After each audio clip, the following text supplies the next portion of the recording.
Hi, friends. How are you? We assume people are going to show up. That might take a little while.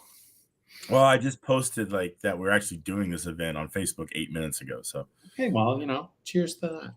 yeah. What do you got there? The usual, some rye in a cup. All right. There you go. No ice. Just drink it straight. Yeah. Just neat. Ice gets in the way. It gets in the way. Gets in the way of what? The liquor. Well, now, see, some people feel that the ice or maybe even water it changes the flavor, enhances the flavor of the bourbon. Yeah. So, Now, we have some comments. Oh, here we go. And Florida guys, all in stock, all ready to go. The boys are back. Yep, I like that. Then someone who comes across as Florida man, and the comments though blow me away. It says, "Wow, what a sight to see when I first wake up." Who's waking up at 7 p.m.? Chris Crowder, because he's in the Philippines. Oh yeah, wow! I didn't know. Or Malaysia or somewhere. He's over there. Wow. Well, there you go. Yeah. So yeah, it's 7 a.m. there. Okay. All right. So he can wake and bake with us. Oh my Lord. Yeah. I guess he knew that Florida, in the summertime is just bad, so he decided to leave. Is that what it was? No, he just I think he just said I want to go to somewhere hotter. It's too cold. Yeah, it's too cold right now in Florida. He needed to go to somewhere hotter. And he even brought an RC car with him. He's racing some TTO2 thing. Wow. Or a Mini Cooper or something. I don't know. That's crazy. Yeah, Philippines now, Malaysia on Monday. All right. Wow. Malaysia. Hardcore. I like it. Yeah, that you just made it worse. What do you mean made it worse? Yeah, you wiped your cum all over the camera. Oh my Lord. And now it's just blurry. I'm crystal clear. I'm beautiful. An M05, that's a mini, I take it. And a 5, I have no idea. I don't know. A 5 is front wheel drive? I don't know. Some of them are front wheel, some are rear wheel. I can't keep the Tamiya whatever straight. All I know is I've never spent more money in hop-up parts than I have on a Tamiya. Well, yeah. Got to pay that Tamiya tax. Yeah, that blue crack ain't free.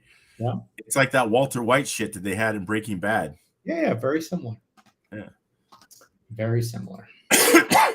Now, you can't make me laugh too much because I'm going to cough and get on a coughing fit. Oh, that's awesome. We all want that. And I'll probably die. I mean. Well, So, where have we been? Where have we been? That's a great question. I've got that question several times the last few weeks. And, it's not because we didn't want to. We certainly, our hearts were in it. Our desires to sit here and entertain for the masses, be ear candy for your senses, has been there. However, our schedules, our illnesses, life events have all interrupted our ability to host and do this show. And I think that as anyone can relate to, the term life happens. Well, it's kind of happened to both you and myself. And so we are sad that we couldn't be here, but we had other pressing events and other things that took us away. But now we're back. And let's just look at the positive. We're here and we're having a good time. Okay. When's the good Anything time? else you want to add to that? I was trying to be like not direct. What? When's the good time start? That's why I don't know. Well, you're 2 fingers into some whiskey, so. No. I just this is a small little pour. It's fine. So. Anyway. Oh, apparently we got one additional subscriber. By the time we were gone, somebody. That's what we have the archives there for. So you can go back and check out all your favorite shows and live the memories of the greatest conversations we've ever had or greatest conversations ever had, period. and relive those moments and those wacky spur of the moment diatribes that Hefty or myself go on. Okay. But anyway, I'm still kind of fucking sick. So what's it like living with AIDS, Mangler? Are you okay? Well, I wish I would lose more weight. I mean, I see all these people with AIDS, and they're skinny, crackhead-looking people, and I'm still fat. So this AIDS ain't working the way I want it to work. Yeah, you need a different form? Yeah, I need a different form. All right. I'm sorry to hear that. Look, just to be clear, it's not really AIDS. Yeah, you just got like a lot of boogers. It's not even boogers. It's just literally lungs that don't want to fucking take in air and do the things that the lungs do. Breathing, yeah. Yeah, like they're being difficult. So anyway, just to make it a little more grim for everybody, how many days in a hospital were you at the last month? I wasn't in any hospital days. Okay, that's good. But I've had 2 chest X-rays and a CT scan. They happen to like at least a medical professional's office. Yeah. Okay. Yeah, we didn't do them at home. We weren't doing the at-home CT scans. Well, you never know, man. You got lipo, you got like just stick a wire hanger down there like an abortion and just. I got that. Yeah. All right. But yeah, so yeah, we're not doing any of those around here. I mean, we are in Florida, so with our governor, that's pretty much how you're going to have to get an abortion pretty soon. But I guess we don't need to get political. Yeah, I don't know what you're talking about. We can talk about your buddy, the felon, now. Buddy?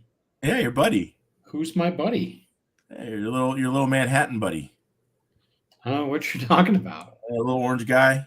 I don't know any orange guys in Manhattan. Okay. I don't have a lot of friends in Manhattan. All right. So the most New Yorker called me like a few times this week. It was Donnie Leah. Oh yeah. Yeah.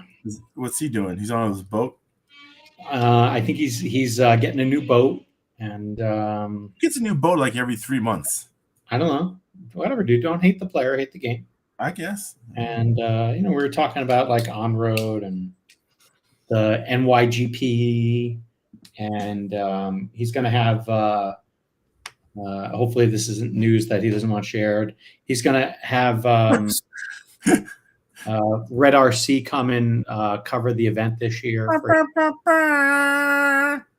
But yeah, I don't know. Whatever. Just that'd be cool. Different things have been discussed. So things are. Is it going to be the first week of October? It's whatever Columbus Day weekend is. It's going to be that weekend, I assume. So yeah. So that would be the 11th, 12th, and 13th of October. Maybe. I don't know. You're Italian. You're supposed to know that. Well, like you're not that. So the Sopranos, they were really like Christopher Columbus was the greatest Italian of all time, and that hey, you got to celebrate him.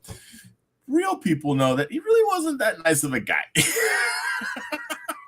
and that though yes, we both are Italian, and whatever, kind of not the greatest,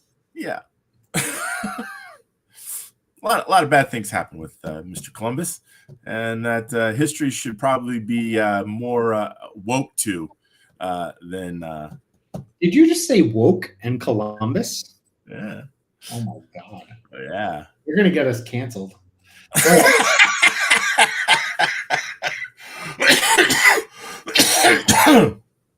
So I'm getting canceled on the backside of this. Yeah, well, hey, if they don't, look, if they want to be wrong, so be it. Not my choice. You want to ignore the history, ignore facts. Yeah. Okay.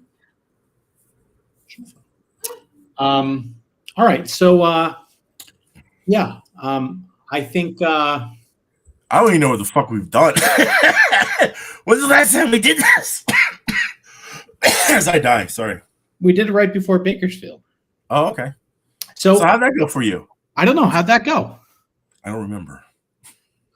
We made the same amount of mains. Okay. So that means we both failed a little bit. Okay. We were in the. You had some struggles, and then you finished strong in mod. That's right. Yeah. I had initially a good run in mod.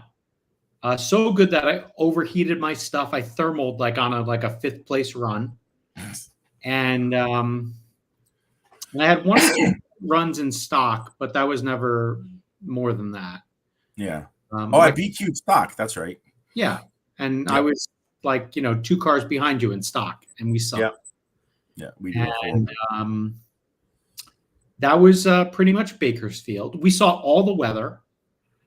We got a little bit of rain. We got a little bit of hot. We got a little bit of cold. It was really interesting, how much the track changed. Yeah, it was definitely it was a different weather than we had, say, in February. At least February, though it was cold, it was consistent. Yes. This was a little bit of everywhere. And I guess the biggest thing that I took out of Bakersfield is just how bad as a whole, not everyone, but I'm just talking as a collective group. I mean, there's some people like Sam that are actually decent, but for the most part, how Americans really suck at asphalt during kart racing. Because the European dudes came in and just pretty much owned everybody. And it was bad. It really made me rethink of what are we doing? Because it's what are they doing that's so much better? And I don't even know, I can't even really still put my finger on it. It's they just have a grasp or an idea of how the cars should work more so than us. Well, they're like the car should, you should be able to drive the car like this, and we have no clue that we can do that. You got to go to different places. Well, I understand that. I go to a lot of different places. Yeah, I don't think you really do. You go to some places. I beg to differ. I mean, I think I would actually argue to say that I've probably been the only person in the country that's go to more different asphalt tracks in this country than anyone. Think about it. Yeah, but were you fast? It doesn't matter. I'm just you're trying to use the argument of, well, you have to run at different tracks and experience different things. Yeah. I've definitely run at different tracks and I've experienced different things. I've had some success and I've had some failure. So I've kind of run the dichotomy of it all. It still doesn't matter that the Euros are fucking destroying us. Uh-huh. Hands down, not even a clue. We might be back-to-back World War champs, but when it comes to RC racing, they are undefeated as well. Okay. I'm just saying. Do you want to run through what happened there? Let's just do that real fast. I found the thing. So let me just share a thing. EJ, now EJ, they take it as a sport and we take it as a hobby. Now, look, when you do it, I understand your point. They take it as a sport, we take it as a hobby. However, I think there's a fair amount of people in America that take it as a sport. And when it comes to, say, carpet racing, we've been proven to be able to hold our own for the most part. When they come to snowbirds, they still might win, but it's not like they're just skull crushing us. Whereas when it comes to asphalt, we're miles behind. Not even close, not even on the, it's silly. And so I think the seriousness by everyone in America is still there. I understand that there's just as many hobbyists. I don't think there's a diverse cross section of they're all sport and we're just hobbyists. I think there's the same level of that competition or competitiveness in both sides of the ponds, and it's not necessarily that they for whatever reason just have a better understanding of how the car should react and work and drive, and that we do not. Yeah, well, maybe. Hey, and you know what? Like, there's certain things people are at least halfway decent at. Let's hope. All right. Like, I am maybe overly confident that I can take a stock 12 scale and figure out what it needs to feel like where I can make any A main with. All right. It took a long time to do that, but like, you know, it's basically the last 10 years of running stock 12 scale. Yeah. I know what I'm looking for. So if I keep on trying with this mod touring thing, it's infinitely harder. And, you may come kind of sort of close. Give me another 6 more years and I'll be right there. 6 more years? Yeah, that's it. Okay. All right. Yeah. You heard it here. 6 more years. He's going to be dominating folks. No, not dominating. All I just want to be is like enough where people are like, oh, FJ's here. Oh, really? Is that what we're going to do? That's it. I think it's probably for other reasons. Kind of like with the Goodwins. They're like, oh, fuck, FJ's here. Maybe. Anyway. So let's there's a lot of people that are like, oh, fuck, FJ's here. Yeah, maybe. And it isn't because of your abilities. Oh. All right. So this was the format of it. It's all this heads up racing, Reedy race style, things get reordered as such. And after all was said and done, like 2 guys have the same amount of points. That's pretty good. Yeah. Both European. And world champions. Yeah. I don't know, like, how many world championships does Bruno have? I don't know, 3, 4. I don't know. He at least has a touring car one, right? Yeah. And so Mikhail, he doesn't have a touring car one. No. He might. He has a 12 scale one. But yeah, he has a 12 scale one. I don't think is Akio a world champion? I don't think so. No, I don't. He's not. No, he's just pretty good. He's just pretty good. Yeah. Yeah, and then you had Lucas, and then Sam top 5, which is pretty decent. No, for sure. Highest placing American. Yeah, and then when you scan the rest of them here, and you might say, well, hey, where's all the other names you would expect to see at a Reedy like event? Like, where's Mark? Where is Volker? Cara? Where's people like that? But they just weren't here. All right. So anyway, well, I mean, and let's just face it, that this race, even though the track is going to host the World Championships, this race was more of Randy's friends and a couple dudes from out of town race. Like, let's be serious. It's not. Now, look, next year it could be bigger. The year after that, it could be even bigger yet. I mean, the Reedy race has been gone for a long time, or for quite a bit. So for it to come back to the levels that it was at, it's going to take a little bit of time. But for the most part, let's accept this for what it is. Okay. Randy's friends and a couple dudes from out of town. Yeah. All right. So going back to it, I would say the highest scoring of Randy's friends was Gonzalo Cortez. Yeah, over double of what the leader was. Okay, that's fine. What's your point? I mean, like, I don't consider that competitive. I'm not saying I would do any better, and please don't read that into it, but it's not great. But I don't think it's not competitive. Like, let's put it this way. Gonzalo, compared to Jacob, same tied. Yeah, same point score. I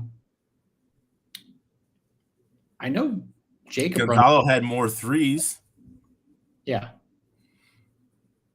I've definitely seen Jacob at way more tracks in the last 5 years than Gonzalo. But, the 10 years prior to that, Jacob was an embryo and Gonzalo was racing. Yeah. So, I think it comes down to the fact of, like, mod takes a long time to kind of like come together with. Oh, it's terrible. Mod asphalt is probably, I think, next to Mod 12 scale, it's probably the second hardest class.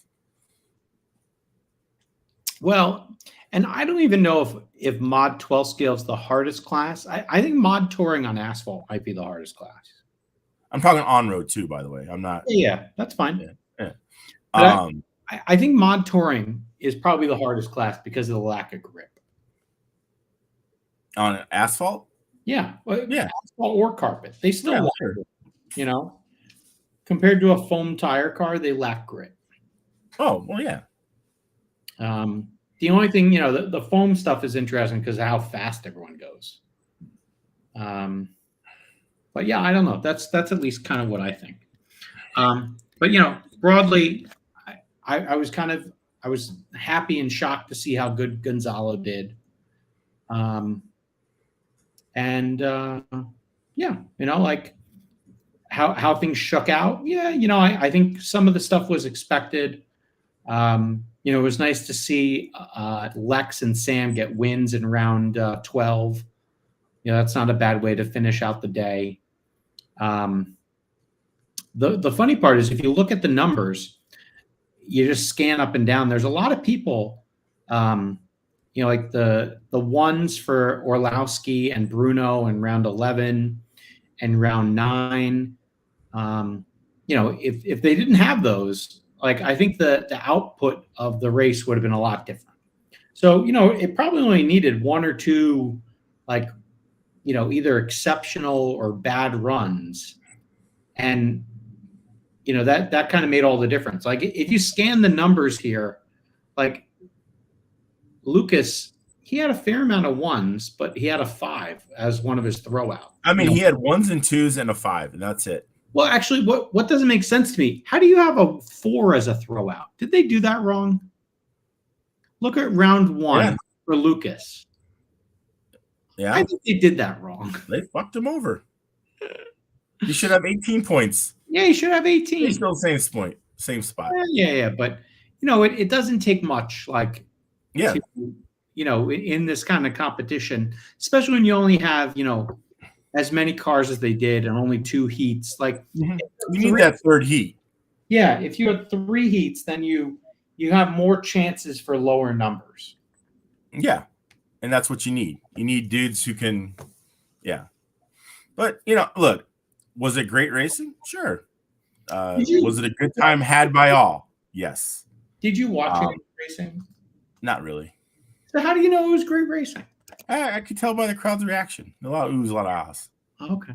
Right. A lot of cheering, a lot of oh. All right. I'm just giving you a hard time because I feel like every time we go to these races, you are like this. I'm there to do work, son.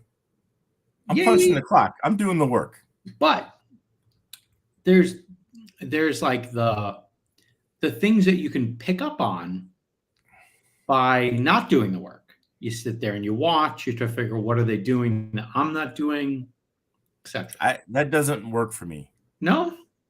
So there was, and I'll kind of tell a story. So there was an adage when I used to wrestle back in high school and stuff, and that you never watch the match before you because you will somehow inadvertently imitate something that somebody did on the mat that was in the match before you.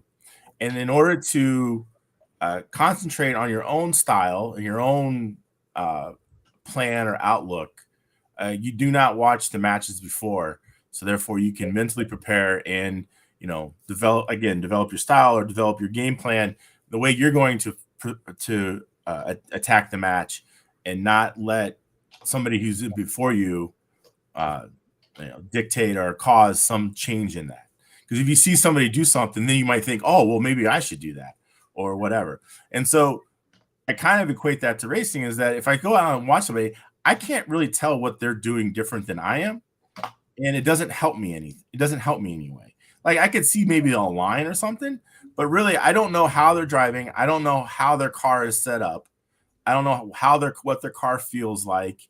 So I can't necessarily say, oh, hey, I need to do what they're doing, because I don't know any of those things. And there's too many variables that could go against my program or affect my program. And I rather just stick with what I know and what I can do in my own game plan than try to adapt someone else's bullshit into mine. Okay. Does that make sense? No, but I hear you.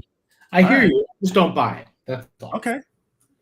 I mean, that's the way I feel. And that, because so like example, I don't know, let's just take, I can't give you an example, but let's just take somebody has a car and they like to drive the car very on the edge or very free.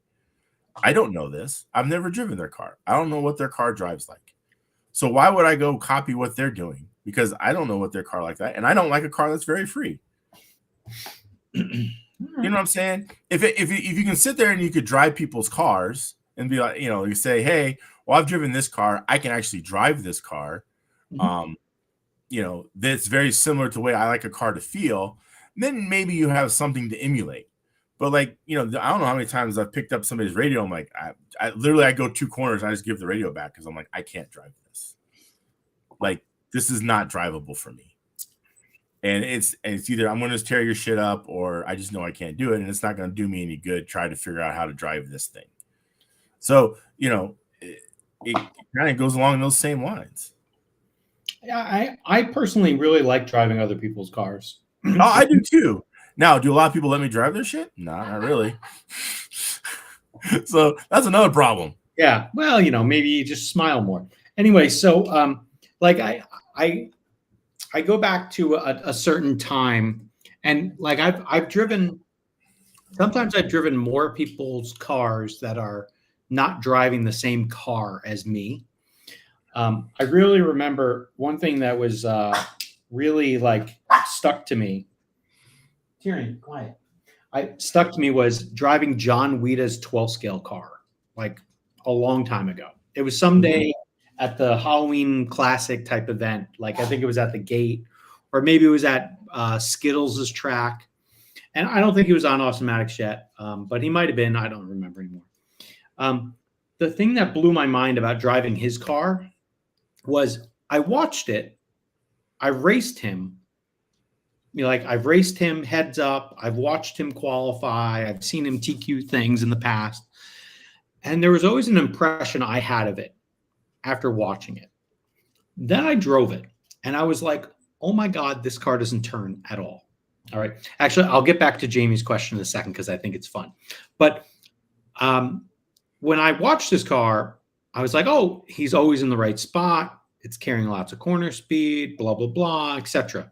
When I tried driving it, I was like, I show up to a corner and I missed the corner by about 15 feet.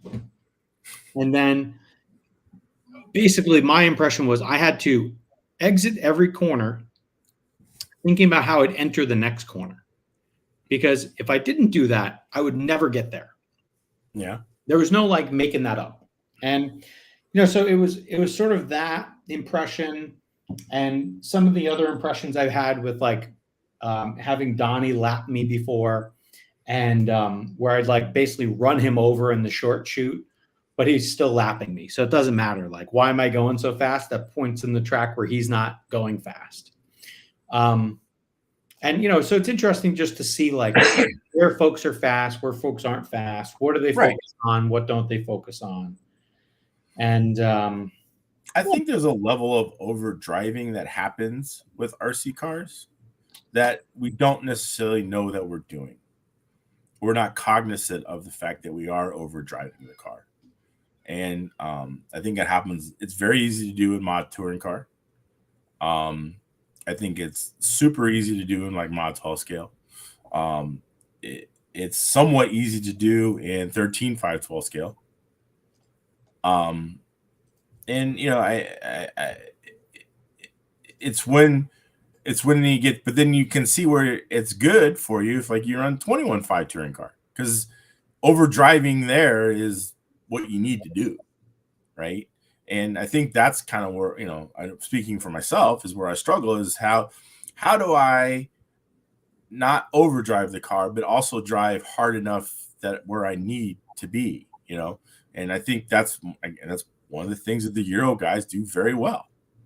They know like how not to overdrive the car, but yet drive the car hard enough that it does the things that it needs to do. And anyway, yeah, I mean, that's the challenge. Okay. Do you agree? Yes and no. Yeah. Like I think ultimately for me, it comes down to feel. Like there's a feel that I'm always sort of like trying to find, and I'm basically refining what am I looking for. Over. Yeah. That's all it really comes down to. If I could get a touring car to drive like a 12 scale, I'd be fine, but I can't. Yeah, that's never going to happen. So, the reality also kicks in. So, anyway, the reality also kicks in. So here's what people are also struggling with visualizing. Okay, well, that's good for you. Anyway, I thought that was funny, but not everyone feels it's as funny as I do. It's okay. It is what it is.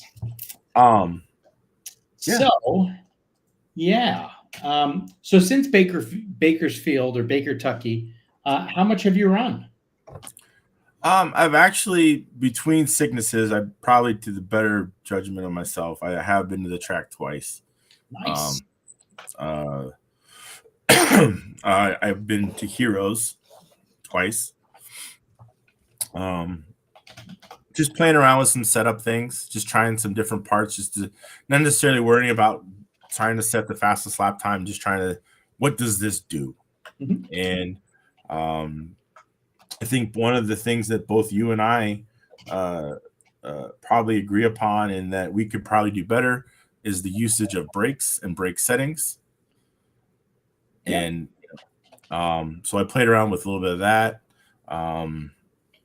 I think I might have found something. I don't know. Gonna have to try it on a bigger track to see if it does correlate. But basically just tried some different settings, try some different types of cars. Basically, there's kind of, in the Awesomatics world, there's about 3 philosophies that are going around out there right now, as far as car setups, and I now have one of each, and we'll find out what I like. Yeah. Okay. So the most of the running I've been doing has been on this guy. So it's wow, that's a really small battery. I think it looks like this one. Yeah, maybe it's a little bigger than that one. No, it's that one. Yeah. Yeah. Okay. Interesting. It's that one. So this is the car I've been running the most. It's pretty much kind of like the Lucas Urbane setup. I would say 90% of it, 95% of it. Other than he doesn't run the short battery. He runs the full-size battery, but that's just weight, and I know what that does. So I'm not too necessarily worried about that. But yeah, and this has worked pretty well. I went the first weekend with it. It was okay. And then last weekend I went and it was definitely better. And what I did is I gravitated even more towards, I kind of started with some basic things and then I kind of went full Lucas, and I definitely liked it. Then I have this car, this is the winning car from Finish Line, the Awesomatics race. The club race, right? Yep. We have the club race. And the car that qualified 6th in the A-Main, right behind Mike G. Yeah. And so where did you finish? I don't know. 7th, 8th, something like that. Did it finish that high? I don't know. I don't care. It was not a good Sunday. That's all I know. But here's the question. Why wasn't it a good Sunday? For whatever reason, my car. Well, so what had happened was is that I was out practicing on Sunday morning. Car felt great. Felt amazing. Like we're fucking dialed. And then some guy decides to run across the straightaway right in front of my car as I'm going down the straightaway in my mod car, full turbo, hit his foot, fly roughly 75 feet in the air, and slam against the fucking stool. And then quiet wasn't the same after that. I didn't see that. You didn't see that? No, I didn't see. Oh my God. I think they heard it in fucking LA. So here's the question. I smashed the fuck out of some guy's foot. Yeah. Went flying. So here's the real question. Once getting home, did you find anything wrong with it? Not really. And that's what's still worrisome to me. Yeah, I'd be really afraid. Like the one thing that I had, and so what happened on the left side, there's a little play in the spring. On the right side, there isn't. Okay. And I can't figure out why. I have fucking changed everything. And that was one of the things that when I came back and got the car back together and everything like that, that it has started existing. And it didn't exist prior to it. And I can't figure out what I've changed springs, I've moved dampeners around, I've changed rods. I've done everything I could think of that could be bent or whatever. And I looked at the bulkheads. I mean, like, there's just nothing there. Have you put a new arm on it? I have not done that. Okay, well, there you go. It's a lot of work.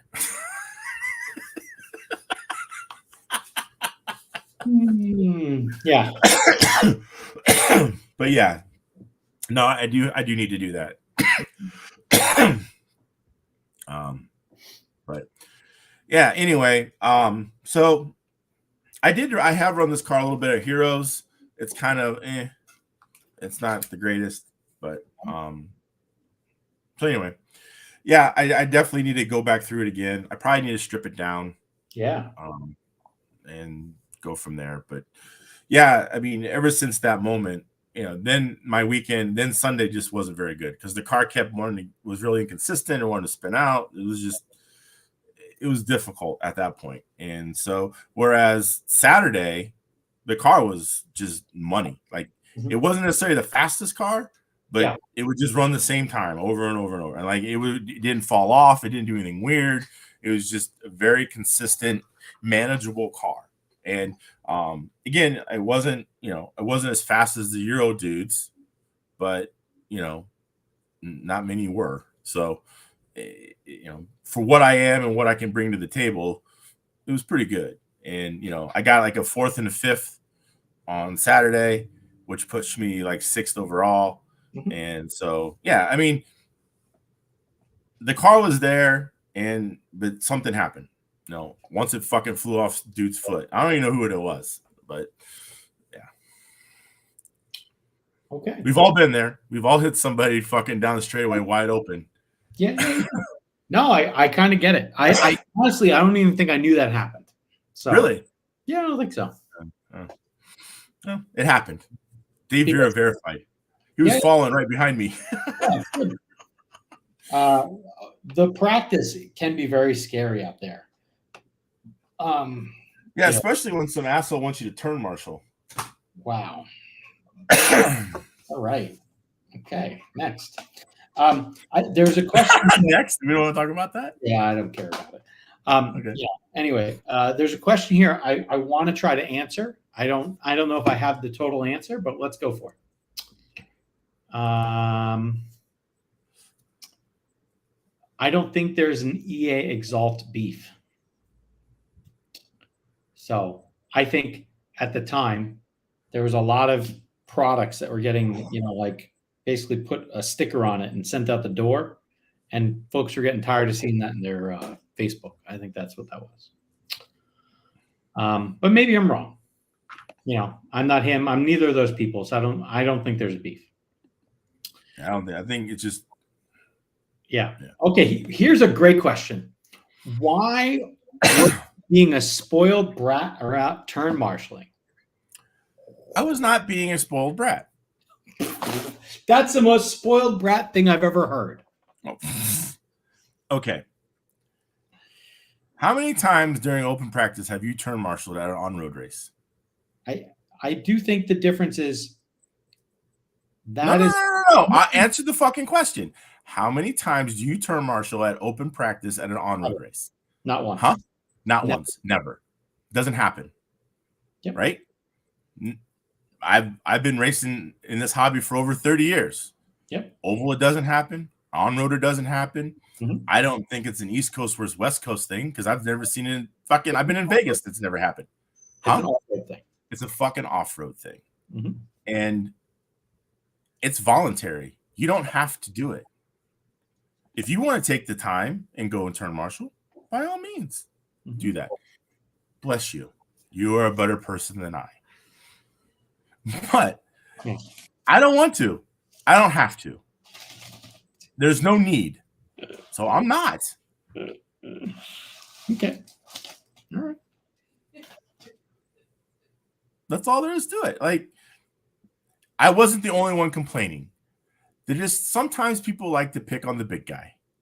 And, you know, if you make an example of the biggest guy in the building, you know, oh boy. But I will say there is something about you and announcers. Because I don't stand up for stupid bullshit rules. I just don't. I'm not a fucking sheep. I'm just not going to go along with, oh, well, the guy told me to do it, so I'm going to go do it. No, fuck you. I'm not. No one ever does it anywhere. It doesn't happen in the existence of RC. It's just in this person's world.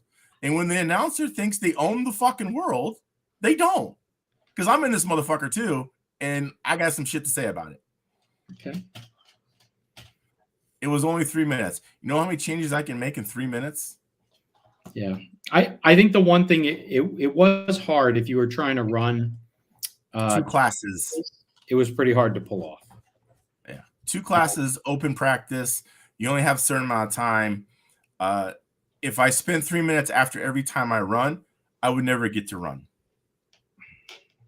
And that's just the facts of it. Now, again, if other people wanted to do it, so be it. You have your choice. You're allowed to do that. But to sit there and make it because, well, that's what you're used to, or that's what you want to do it doesn't fly. It's not your show. You know what I'm saying? It's not. And it's just like the guy that was at the carpet nats. It was like, well, leave when I tell you to leave. Okay, I'm sorry. I fucked up. I didn't listen to when you told me to leave. I left on the tone, which 99% of the fucking time when you qualify, the first person goes off on the tone, and then they call the name for the second person. All right? And then he says, like, the next person to ever do that again, I'm like, oh, wait a minute. We don't need to get fucking all aggro about this shit. You know, you can just fucking like, look, I fucked up. My bad. You're right. You said that. I forgot. Sorry. Muscle memory from racing like this for the last 30 fucking years. Eat a dick, take a break. You know what I'm saying? And it's just like some guy comes in. Well, that's what we do in off-road. We turn marshal after we practice. Well, this ain't fucking off-road. And I ain't got time for that shit. So, no. And if people think I'm a dick or I'm an asshole for it, so be it. I'm not. If it was put out there at the beginning of the day, like they put on the flyer that you must turn marshal after each practice round, fine. Because I signed up for that bullshit. Right? I put my name on the line, I paid my entry fee. But just to get going like halfway through the event, we need to start having people come out here and marshal. Fuck you. No. I didn't sign up for that. All right. That was never mentioned in the agreement of going into this race. Well, maybe people will lawyer up for the next race that you get to go to. Hey, if that's spelled out that this is the way we're going to run the program ahead of time, and I sign up for the race, then I accept those rules and I will do it. But when you start making shit up in the middle of the thing, that's when I have a problem. Yeah. Okay. So anytime. All right. Anyway, here's a good here's a good new direction. New parts chat. I like that. All right. So where is new parts? So it's been a lot of time. All right.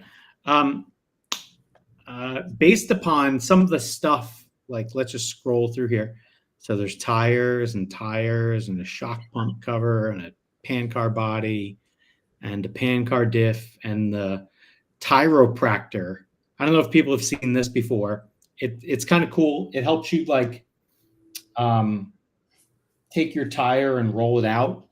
So like you insert it in, into the inside of your rim. There's a few different sizes, and then you put it on a thing and you roll it, and it allows you to break like the glue and the inserts in a little bit. So that's kind of cool. These other things, this is a blatant copy of things that I saw in Schumacher cars. I'm just throwing this out there, okay? Where they used fiberglass as top decks. And so the only time I've been to the track was last Friday, right before I got into an airplane. And I tested this. And I think the one piece is probably too flexible. And then oh, great! So I got it for nothing. Yeah, probably. And then the two-piece style, I think, is actually probably pretty good.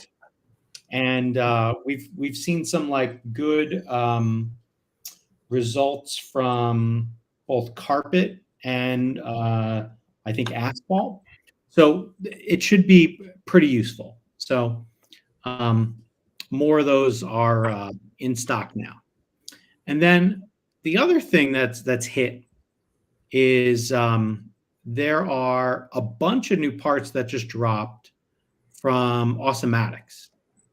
And so they have like some beefy steering arms and a different part for the steering belt crank and whatever. I can just dig into what these are real fast. But let's see. Do we have any questions first? Parts chat. Blah, blah, blah. Keep making videos. I think that's correct. Eric Jones is doing a nice job with that. All right. So what do we have? Yeah, it's pretty flexy. So first guy, we got some beefy servo arms or steering arms. So this is effectively the equivalent of kind of like an Avid solution, uses the same sizing as the AM14LS. The only difference is they're directional. So like there's a left one and a right one. Okay. So that's just the only thing for folks to be kind of aware of. Are they thicker on the end so you have to adjust your shimming? Yeah. They're thicker. So the Do whole, you know how much? I don't. They're thicker. You see how it has its ramp on it? Yeah. Way thicker. I don't know. So you're gonna have to adjust your bump toe shims. Correctamundo. All right. Hopefully you run at least a little bit, because if you don't run any, yeah, well, you got to run some sort of shim. Then next part.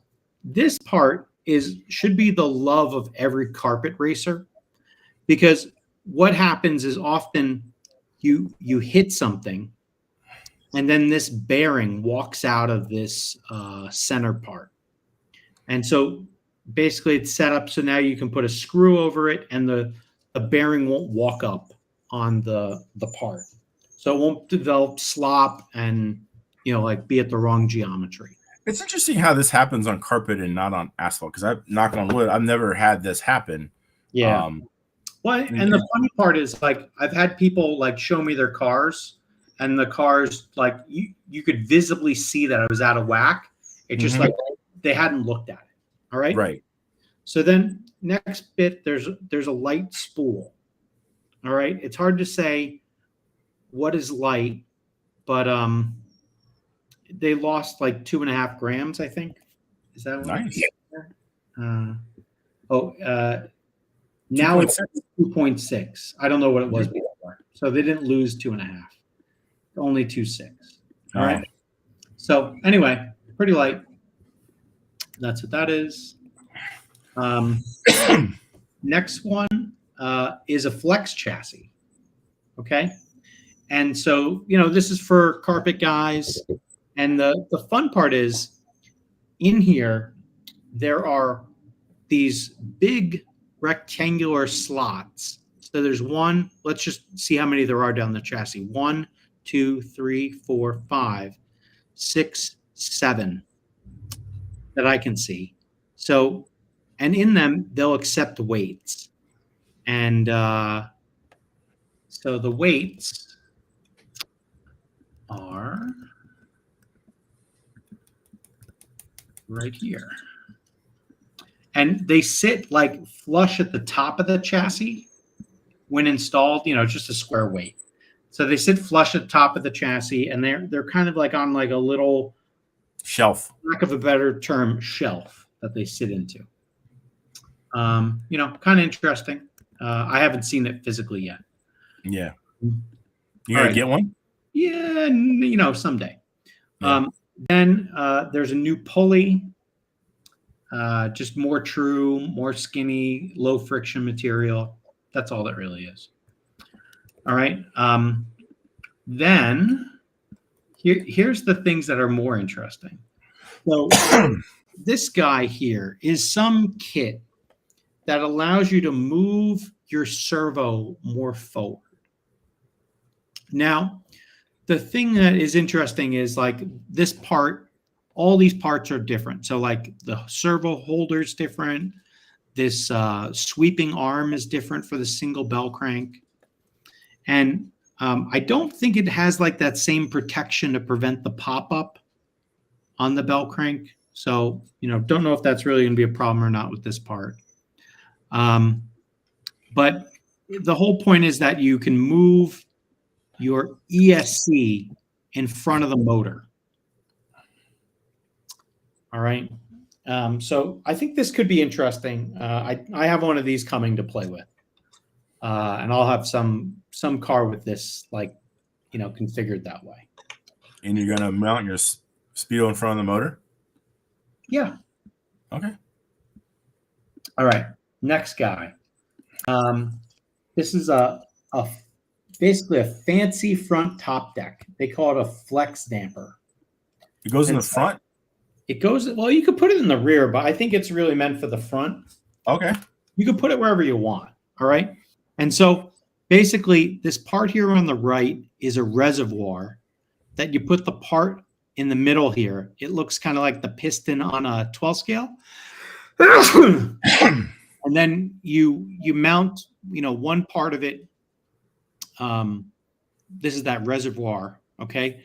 You mount it close to the motor mount, and then you mount the graphite part close to the, the bulkhead. So. And then the twisting motion with the fluid, it provides some sort of dampening. Yeah. Okay. Yeah. Interesting. Yeah. We'll see. There's a replacement sort of top deck for that. And then the last part I also think is kind of cool is this. It's just a different mount for the bumper. And I think it works in concert with what you use here is you put Can you see that? the big screws that are these STO9s. Yeah, the $5 screws. They go towards the bulkhead. So that's kind of like the big difference. Mm-hmm. So, yeah, I don't know. We'll see. I have one of those coming. I don't really run a screw on my bulkhead to the bumper on the upper. Yeah, you're not into that. It's a little sketchy.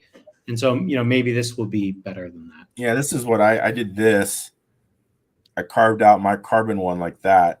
Mm-hmm. And it kind of has the same flex as the plastic one. Yeah. Just squeezing it. And so, anyway, yeah. Mm-hmm. Okay. Just trying, just different things to play with. I think one thing we've learned with this 800R car is it really is sensitive to flex, and that I think we're playing with that more. I don't know if maybe we've just tapped out of everything else, and that's kind of what we have left. So that's the avenues we are focusing on. But as a team or as a group, but it seems like that's kind of a lot of these things revolve around that, right? The chassis, this dampener thing, the bumper, the fiberglass top decks. That it all kind of comes down to different flex characteristics and what we're trying to accomplish with that. So I even know that I learned some things that are different that I've never played with before at Bakersfield, and some of it worked, some of it didn't, but it's definitely, I think this is whether the car is more sensitive to it or more prone to feeling, you can feel the changes. I'm not sure which one it is, but it definitely seems like it's an avenue that's very kind of a hot topic. Yep, I agree. And I think the motor mount screws can honestly change how the car drives, those 5 screws on the bottom. Yeah. And then we did some other investigation with the dampener braces to do different stuff there. And now we have these different top decks.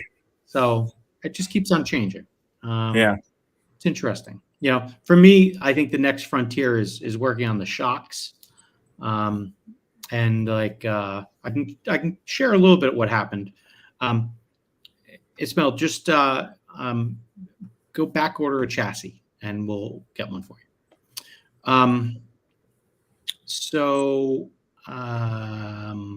The fun part for me at Bakersfield was I actually thought my car. When did we have qualifying? What was it? It was Friday, Saturday, and Sunday, and Friday, Saturday, and then main Sunday. Was it 1 on Friday, 3 on Saturday? No, I think it was 2 and 2.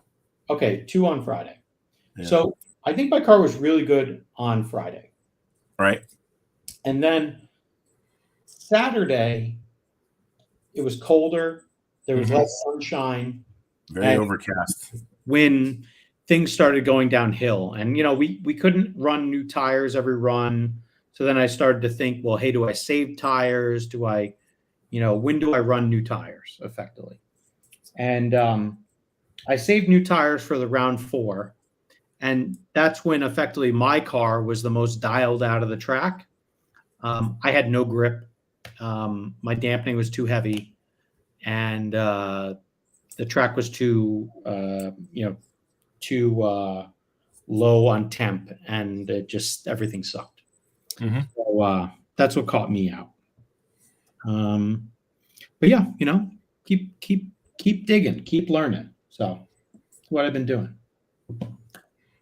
Yeah, I ran the same set both rounds on Friday, and then new on Saturday. Yeah, 3 and 4. Yeah. So my car definitely liked new tires. It did or didn't? It did. Okay, mine does too. Yeah.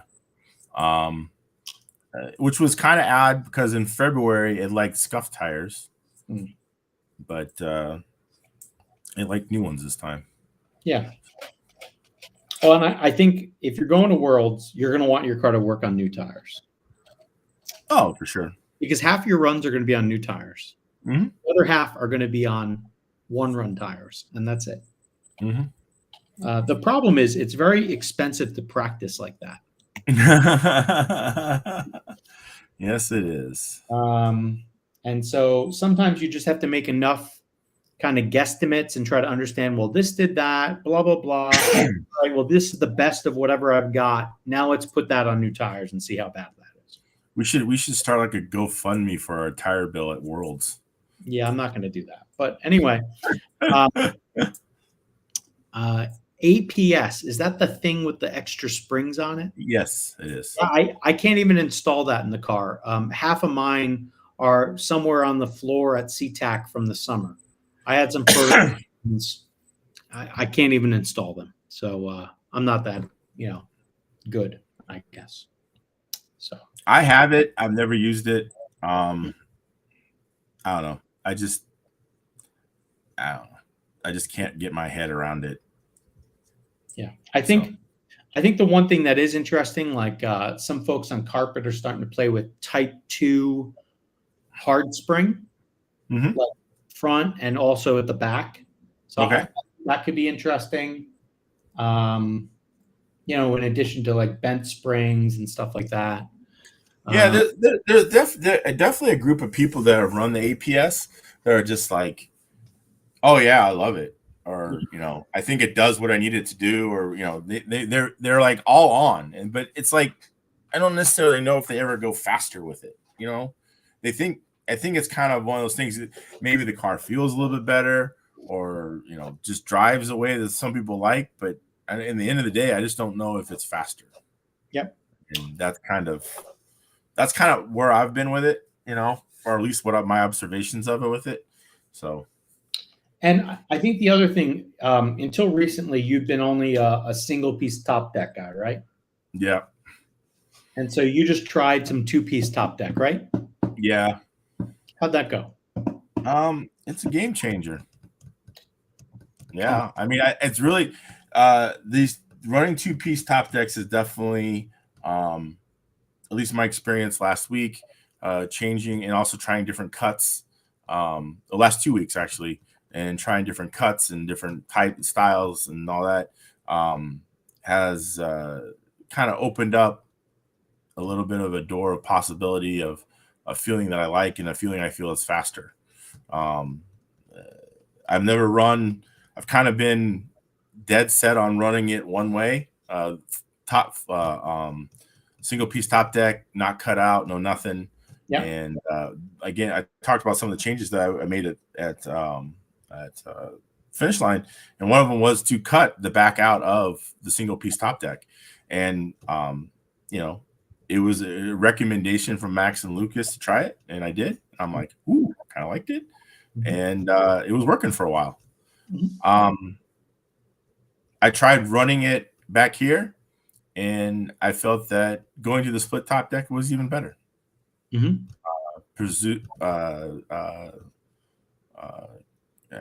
got more consistent, I think. And then, if you also look at the trend across all of touring car, everybody kind of runs a 2-piece top deck. I mean, there's not many cars that are at the top or on the podium anymore that are running a single piece.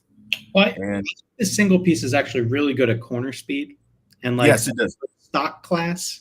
Yes, I think it's probably preferred. Right? Yes, I agree with that.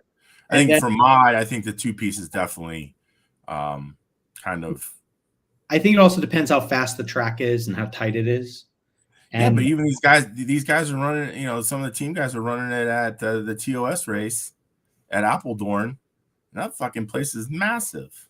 Yeah, I guess. Bank corners and all that. It comes down to, like, can you get to the corner apex consistently? And if you can't, then it doesn't matter. So you got to get in the corner. Yeah. So anyway, these are all things that I've been playing with. That G10 1-piece, I'd say it actually feels really nice. The part that I suffered with the most was on exit. It just wanted to keep rotating. Did you put 2 screws in it? I had a D screw, and then I went to an E screw. I didn't put 2 in. You should try D and an F. Well, you can try that. But what I'm saying is, it actually, if you like the 1-piece, it could be a better 1-piece. But my gut feel is, at least in mod, you can kind of torque the car too much under acceleration. That never kind of squares itself back. And so it's in such a way where it loses a lot of rear grip, but it causes a lot of rotation. What's this? That 1-piece. Oh, the carbon. G10. Oh, the G10. Yeah. And so it could be good in certain scenarios. If you wanted the car just to exit like a Banshee, like it took a Twister Speciale and made it feel more like a Red Hawk. Yeah, I mean, like I said, I got it. I mean, I'll definitely try it. I mean, a couple bolts and you're good to go. So, yeah, and then I just finally I got my order from Awesomatics USA of the 127 S's, and so I got those. I got on one car right now, so I got those lined up. I'm going to do some cuts on those and just kind of see how those work out. So, yeah. All right. Cool. Are you going to get to race this weekend? I'm thinking about it. Yeah. Yeah. I don't know. I haven't looked at the weather, so I don't know what we're going to have for weather. Yeah. The problem, what's really kind of crazy in the last like 3 weeks or 2 weeks or whatever, probably 3 weeks, it's rained like one day in Florida. So we're due to get fucking just everyday fucking rain. And as I look, no, we're looking good right now. Yeah. It's gonna be hot as balls this weekend. But yeah, no, it really had. I mean, I think in the last few weeks we've had one day of rain, which is kind of atypical, especially once you get towards the middle to end of March, we pretty much officially, not March but May, we pretty much officially enter the rainy season where you get that 3 o'clock, 4 o'clock rain shower, and we haven't been getting that. So, but yeah, it looks like it starts next week according to the forecast. It starts about next Tuesday. Because every day it goes to every day has rain. Yeah, my rain is going away. So you're getting into the dry season. Yeah. So hopefully that gets better. Oh, last thing just to leave on before we forget about it, I want to congratulate you. Thank you. In being at the top of the heap in Grid Rival. Yes, I am. So last week I had an epic loss of a lot of points. Now, you hold on. You are kind of akin. Not only did the employees of Stewart Haas get fucked by getting shut down and losing their jobs at the end of the year, you got fucked by Haas F1. So new here is it's Monty, then John from Tennessee over there, then my wife, and then me. 1, 2, 3, 4. Yes. So, yeah. We'll Commodore spreadsheet up to third. Yeah. And my lovely lady has done some vast improvements, and she's been kicking some ass too. Okay. Yeah, she's up to 18th. She was about 27th. Okay. So there you go. She's making moves. She had a really good week considering she had 820 last week, which there was a lot of 600 and 700 point weeks last week. So I don't know if you won, dear. I'm leading. So no, but that's okay. We can keep thinking that. Yeah. So this week should be interesting. I see as we were looking at our own personal forecast, the one in Canada looks like it could be wet. So that could be a little wet. Yeah. This is like one of those races where like the rain's going to play havoc on the field and like Mercedes is going to win. And then like Alpine will like podium. Like it could be like definitely one of those weird, Lance Stroll gets a third. Yeah, we hope it could happen. Yeah. So yeah, I think the weather being the way it is, I'll definitely have to keep an eye on that. I have to probably observe some practice Thursday or Friday and probably Saturday morning, and maybe make some. I mean, I made an epic last second change. For you did? Grand Prix, yeah. Like I should have. I didn't. At the last minute, I'm like Alex Albon, and like, yeah, I got rid of I had Yuki, which not Yuki. I had Ricardo. And I'm like Alex Albon, and like, yeah, dude paid big time for me. So I think I even went to Williams as the team. Yeah, I had Haas. Yeah, I couldn't use them anymore. So I think at one point I think I want to say it was Kick Sauber, and I was like, no, and I was like Williams, and so I put Williams as my team with Albon, and like, Logan Sargent finished as like top 15, and like, goddamn. So yeah. Well, anything's better than getting DQ'd in qualifying and then not getting to corner 4.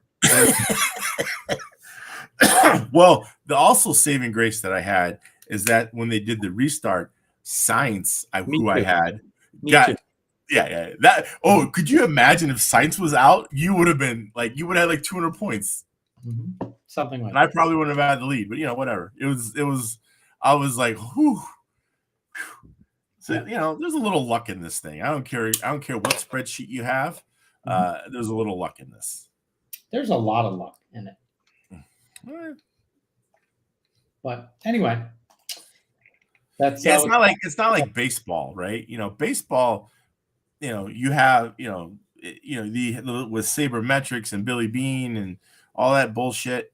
Like that, you can really, you can find the whatever, right? The rose amongst the thorns, and that's going to pay off. The guy that's $45,000 you can get instead of $3 million, and but in racing, there's so many other variables because you have some chucklehead like Magnuson who goes out there and fucking takes everybody out, or the car just fucking breaks.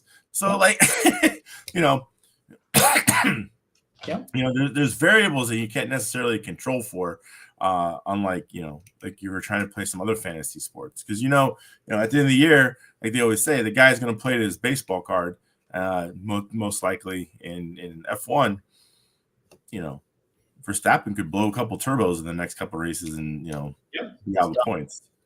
So it's definitely or you could be some team that can't change a front tire and never get a good pit stop. And so 650 is the minimum. That's what I got last race, just so we're on the same page. Really? Yep. Wow. How's that? That's like the lowest you could possibly get? Yeah, do nothing. Get 650. Wow.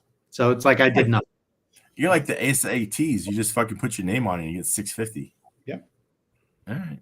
Yeah. Well, anyway, we might have more of a reboot coming. I have 2 new things on my team, and we'll talk about it next week. So what you got? What you got? We'll talk about it next week. Don't worry about it.